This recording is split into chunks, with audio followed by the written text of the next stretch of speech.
जय हिंद दोस्तों, मेरे चैनल में आप सभी लोगों का स्वागत है। मैं आज अयोध्या नगर गया था।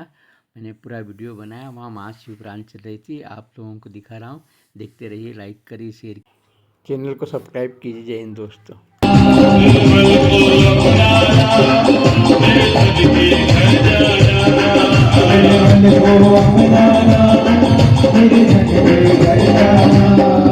ये शौक नहीं मेरा, ये शौक नहीं मेरा, ये शौक नहीं मेरा।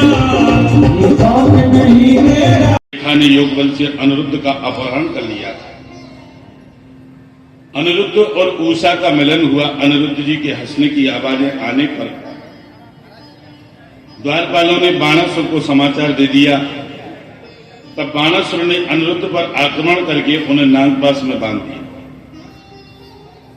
दुर्गा जी का स्तवन करने से मां दुर्गा ने उन्हें नागपाश से मुक्त कर दिया। उषा और अनिरुद्ध पूर्व की भांति पुनः विहार करने लगे। नारद जी द्वारा अनिरुद्ध के बंधन का समाचार भगवान श्री कृष्ण को मिला। वो कहने लगे, प्रभु ज्यादा बड़ा कुटुंब भी अच्छा नहीं होता है। आप अपने पुत्रों की, पोतों की गिनती तो कर लिया करो कि कौन कहां है। इतना बड़ा कुटुंब हो गया, तुम्हें यही पता नहीं रहता कि कौन कहां रहता है। भगवान श्री कृष्ण को जब इस बात का पता चला कि अनिरुद्ध बाणासुर के यहां है, बाणासुर ने उसे पकड़ रखा है, तो श्री कृष्ण ने सोनक पर चढ़ाई कर दी और भगवान श्री कृष्ण और भोले बाबा में युद्ध की लीला हुई। तो भगवान श्री कृष्ण ने जम्बणास्त्र से शिव जी को मोहित कर दिया और बाणासुर की भुजाओं को काटना प्रारंभ किया। जम्बणास्त्र क्या होता है? जम्हाई आने लगती है उससे। भगवान शंकर को जम्हाई आने लगी तो वो उनकी भुजाएं काटने लगे। शिव जी ने युद्ध बंद कर दिया और भगवान कृष्ण तथा बाणासुर की मित्रता करा दी। बाणासुर ने कन्यादान करके भगवान श्री कृष्ण को अपना संबंधी बना लिया। बोलिए शंकर भगवान की। बात दिया कि मेरी पूजा में तुम्हारा भी नाम लिया जाएगा। आगे भगवती ने महिषासुर का वध किया। महिषासुर का पुत्र हुआ गजासुर। उसका आधा शरीर हाथी का था और आधा शरीर मनुष्य का था। भगवान शिव ने गजासुर का उद्धार किया और भगवान शिव पहनते व्याघ्र चर्म हैं और ओढ़ते गज चर्म हैं, क्योंकि मरते समय गजासुर ने भगवान से वरदान मांगा था कि आप मेरी चमड़ी को अपना वस्त्र बना लें। भगवान शंकर ने वैसा ही किया। अब इसके बाद में नंदीश्वर अवतार की कथा आती है। नंदीश्वर जी जो थे वो किसके पुत्र थे और इनका जन्म कैसे हुआ? सनत कुमार ने पूछा, नंदीश्वर अवतार की कथा सुनाइए। तो स्वयं नंदीश्वर ने इस बात को कहा, हे सनत कुमार, मेरे पिता का नाम सिलाद है। मैं सिलाद का पुत्र हूं। मेरे पिता ने पितरों का उद्धार करने के लिए बहुत कठोर तप किया। देवराज इंद्र प्रकट हुए और उन्होंने सिलाद से वरदान मांगने के लिए कहा। सिलाद ने कहा, मुझे अजर अमर और अयोनिज पुत्र चाहिए। हमें ये वरदान चाहिए, अजर अमर और अयोनिज पुत्र चाहिए। इंद्र कहता है कि ये मेरे बस की बात नहीं है, आप शिव जी की आराधना करें। तब सिलाद मुनि ने क्या किया? शिव जी की आराधना की। 1000 वर्ष तक शिव जी की आराधना की। हड्डी का ढांचा मात्र शेष बचा। सतयुग में क्या होता था कि हड्डियों में ही प्राण बचे रहते थे, प्राण रहता था। भगवान शिव ने अपने दक्षिण कर कमल का स्पर्श किया। सिलाद मुनि तुरंत भगवान के चरणों में गिर गए और कहते हैं कि वरदान मांगो। शिव जी कहते हैं वरदान मांगो।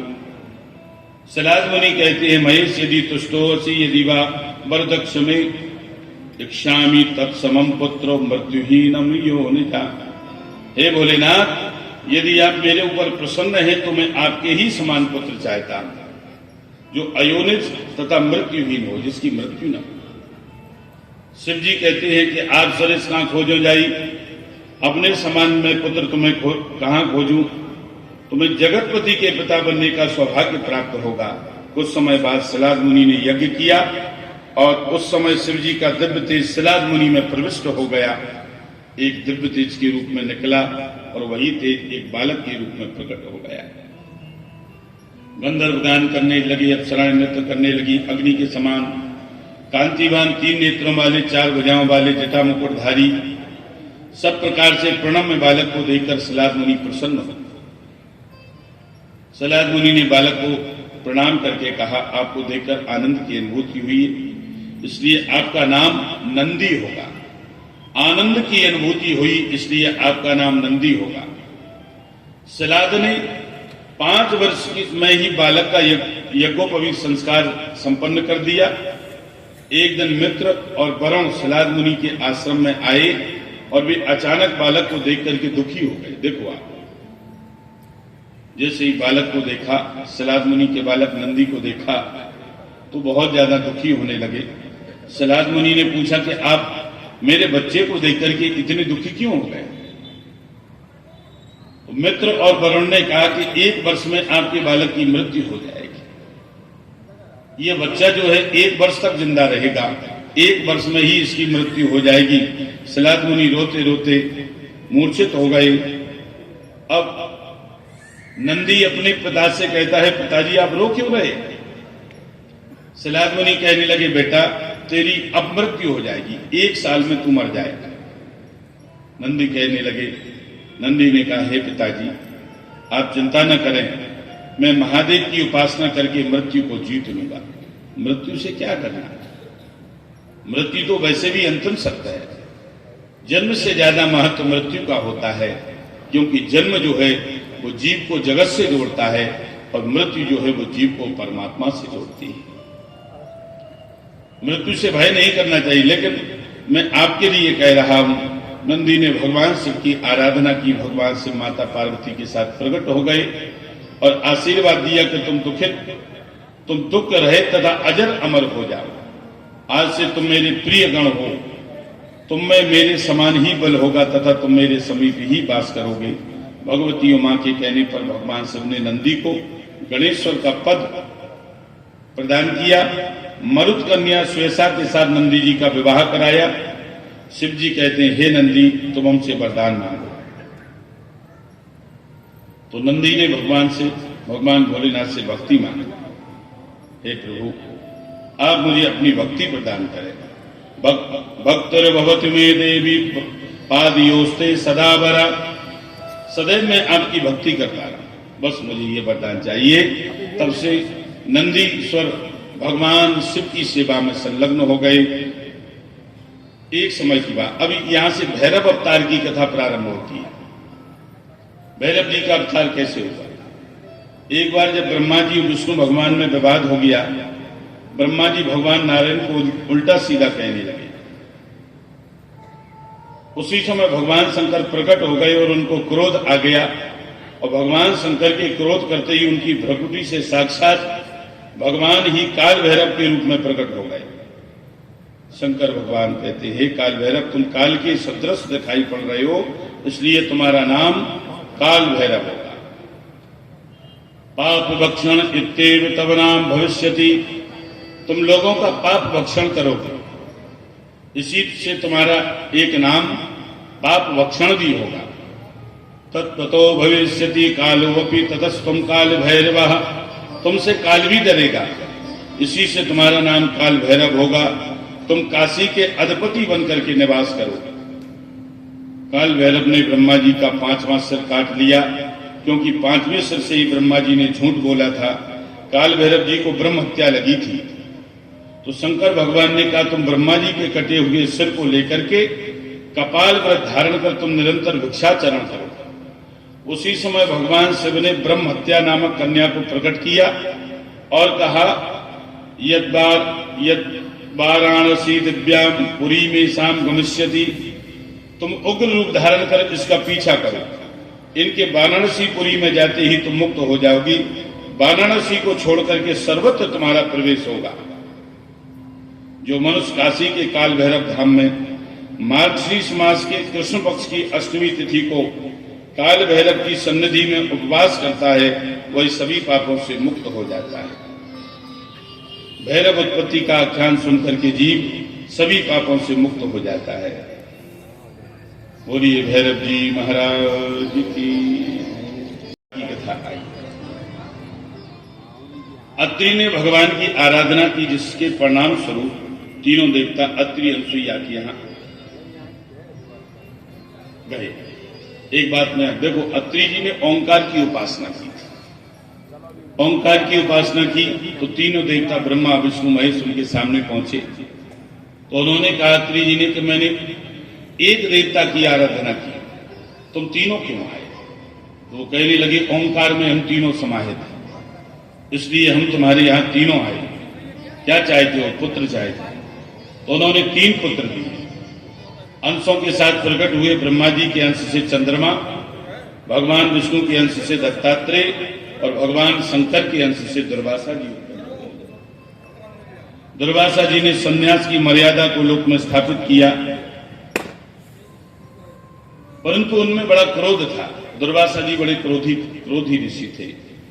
उन्होंने बहुत लोगों की धर्म परीक्षा ली ताकि समाज में उन भक्तों का यश फैले। चक्रे धर्म परीक्षा जब बहुना सर्वया करा। दुर्वासा जी ने अम्बरीश की परीक्षा ली। जब सुदर्शन चक्र ने दुर्वासा जी का पीछा किया तब आकाशवाणी हुई, दुर्वासायाम सभा साक्षात। हे अम्बरीश, चक्र को शांत करिए। दुर्वासा जी साक्षात भगवान शिव का अवतार हैं। उन्होंने समाज में आपका यश फैलाने के लिए ही आपकी परीक्षा ली। बोलिए शंकर भगवान की। ये शिव महापुराण। हनुमान जी का जन्म कैसे? देखो, आप लोग रामायण पढ़ते हो, हनुमान जी के बारे में आपने सुना होगा कि हनुमान जी किसके पुत्र थे? शंकर सुमन, शंकर जी के, केसरी नंदन केसरी के, और पवन तनय पवन के। अच्छा, एक बात आप लोग बताइए कि एक व्यक्ति के 3 पिता कैसे हो सकते हैं? हनुमान जी महाराज शंकर सुमन भी है, केसरी नंदन भी है और पवन तनय भी है। एक व्यक्ति के 3 पिता कैसे हो सकते हैं? ये कथा यहां जुड़ती है। जिस समय मोहिनी अवतार धारण करके, मोहिनी का रूप बना करके भगवान विष्णु ने दैत्यों के हाथ से अमृत का कलश छीन करके देवताओं को अमृत का पान कराया, तो भगवान शंकर ने भगवान विष्णु से कहा, प्रभु, मैंने आपके हर अवतार का दर्शन किया है, पर मैंने आपके मोहिनी अवतार का दर्शन नहीं किया है। आप हमें मोहिनी रूप का दर्शन कराइए। आप मोहिनी बने होंगे तो कितने सुंदर लगे होंगे, उस रूप का दर्शन हम करना चाहते। भगवान विष्णु कहने लगे कि बाबा, आप मेरे मोहिनी रूप का दर्शन न करें तो ज्यादा अच्छा है। भगवान शंकर नहीं माने, कहने लगे नहीं, मैं मोहिनी रूप का दर्शन करूंगा। फिर भगवान ने समझाया कि महाराज, आपने कामदेव को जीता है, इसलिए मैं कह रहा हूं कि आप मोहिनी रूप का दर्शन न करें। वो कहने लगे नहीं, हम तो मोहिनी रूप का दर्शन करेंगे। तो कहा ठीक है, कभी समय आने पर हम मोहिनी रूप का तुम्हें दर्शन कराएंगे। एक दिन भोले बाबा कैलाश पर्वत पर माता पार्वती के साथ बैठे हुए थे और उनको सामने एक बड़ी सुंदर मोहिनी दिखाई, बड़ी सुंदर स्त्री दिखाई। भोले बाबा पार्वती जी के सहित वहां पर बैठे थे और वो स्त्री क्या कर रही, गेंद खेल रही थी। गेंद में ठोकर मारती, गेंद दूर चली जाती, फिर गेंद पकड़ लेती, फिर गेंद का खेल खेल रही थी उस वन में। भोले बाबा ने देखा, इतनी सुंदर मोहिनी को देख करके भोले बाबा ने ये भी ध्यान नहीं दिया कि मैं पार्वती के बगल में बैठा, मेरी पत्नी मेरी बगल में बैठी है। और तुरंत ही भोले बाबा उस मोहिनी के पीछे दौड़ने लगे। मोहिनी भागी और भोले बाबा पीछे पीछे दौड़ते जा रहे उस मोहिनी को पकड़ने के लिए। मोहिनी भागी दौड़ती जा रही, भोले बाबा पीछा कर रही, मोहिनी दौड़ती जा रही। एक वृक्ष की ओट में मोहिनी छुप गई। जैसे ही वृक्ष की ओट में मोहिनी छुपी, वो भगवान शंकर ने जैसे उस मोहिनी का ऐसा आलिंगन किया, अपने बाहों में उसे लिया, पकड़ा, और उसी समय भगवान विष्णु अपने रूप में आ गए और उसी समय उनका तेज स्खलित हो गया भोले बाबा। और जैसे ही भोले बाबा को समझ में आया कि ये तो विष्णु की माया है, ये तो विष्णु थे, भगवान विष्णु ने कहा था भोले बाबा से, महाराज इसलिए मैंने कहा था कि आपने कामदेव को जीता, इसलिए आप मेरे मोहिनी स्वरूप का दर्शन न करें। और भगवान विष्णु वहां से अंतर्धान हो गए। अब वो तेज जमीन पर पड़ा था भगवान शिव का, अब उसका क्या हुआ? देवताओं ने विचार किया कि ये भगवान शंकर का तेज है, इसे बेकार नहीं जाना चाहिए। तो देवताओं ने क्या किया, पवन देवता ने अकौए के पत्ते के ऊपर वो तेज रख करके हवा के झकोरों से केसरी नाम के बानर की पत्नी जो अंजना थी उसके कर्ण में प्रवेश करा दिया। अब देखिए 3 पिता कैसे हुए हनुमान जी के। शंकर सुमन, शंकर जी का वो तेज था। केसरी नंदन, केसरी नाम के बानर की पत्नी थी कौन, अंजना, उनके कान में जो तेज प्रवेश कराया था, इसलिए वो केसरी नाम के बानर, इसलिए केसरी नंदन। और पवनता ने इसलिए कि पवन देवता ने उस तेज को अकौए के पत्ते के ऊपर रख करके अंजनी माता के कर्ण में प्रवेश कराया, इसलिए पवनता ने। इसलिए हनुमान जी महाराज के 3 पिता क्या है। आपको इसका प्रमाण देखने को महाराष्ट्र में मिलेगा। महाराष्ट्र में जब मैं कभी कथा करने के लिए जाता हूं, मुंबई में आपको बहुत हनुमत जन्म से लेकर के संक्षिप्त कथाएं आई हैं। इसके बाद में 12 ज्योतिर्लिंगों का वर्णन आया है। स्तेषां चैव महात्म्यं वक्तुं वर्षशतैरपि शक्तैः न मुनिश्रेष्ठा स्थाप्य कथयामि वः। हे शौनकादि ऋषियों, सैकड़ों वर्षों में भी 12 ज्योतिर्लिंगों के महात्म का वर्णन नहीं किया जा सकता। सौराष्ट्रे सोमनाथस्य, श्रीशैले मल्लिकार्जुनः, उज्जैन्या महाकाल ओंकारे चामरेश्वरः, केदारो हिमवल्य पृष्ठे डाकिन्या भीमशंकरः, वाराणस्या तु विशेष त्र्यंबको गौतमी तटे, वैद्यनाथस्यता भूमि नागेशो दारुका वने, सेतुवंदे च रामेशो भस्मेश्वरा शिवालये। ये 12 ज्योतिर्लिंगों का वर्णन आया। एक भजन के माध्यम से हम लोग 12 ज्योतिर्लिंगों का स्मरण करेंगे। सारे जग में विराजे, सारे जग में विराजे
ज्योतिर्लिंगों का निर्माण कराया है हमारे सुनील गुप्ता जी ने।